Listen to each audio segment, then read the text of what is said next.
பாலில் சர்க்கரை கலந்து இருப்பதைப் போல குஜராத் மக்களுடன் தமிழ் மக்கள் கலந்துள்ளதாக குஜராத் மணிநகர் மேற்கு தொகுதி பாஜக வேட்பாளர் தினேஷ் பாய் மக்வானா தெரிவித்துள்ளார்.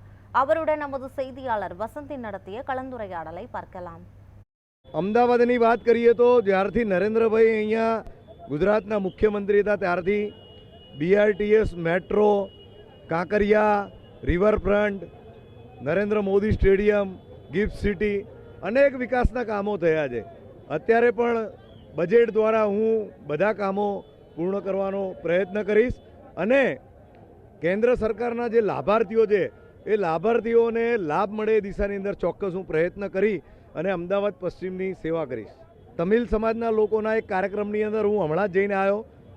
અમદાવાદ પશ્ચિમ અને પૂર્વ બંને જગ્યાએ તમિલ સમાજના લોકો ભારતીય જનતા પાર્ટી સાથે છે. વર્ષોથી એ દૂધમાં સાકર ભળે એમ ગુજરાતમાં ભળી ગયા છે. ગુજરાત સાથે તાલમેલ થઈ ગયો છે. બધા લોકો ભારતીય જનતા પાર્ટી સાથે છે.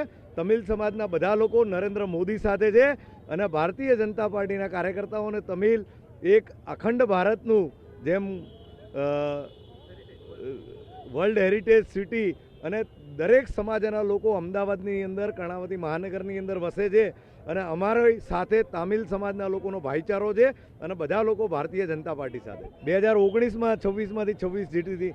આ વખતે 26માંથી 26 સીટ જીતશે. સામે કોણ ઉમેદવાર છે એમાં અમે પડતા નથી. ભારતીય જનતા પાર્ટીના કાર્યકર્તાઓને મને કાર્યકર્તાઓ ઉપર ભરોસો છે. મને નરેન્દ્રભાઈના નામ અને કામ ઉપર ભરોસો છે. જંગી મતદાનથી ભારતીય જનતા પાર્ટીના ઉમેદવાર જીતશે.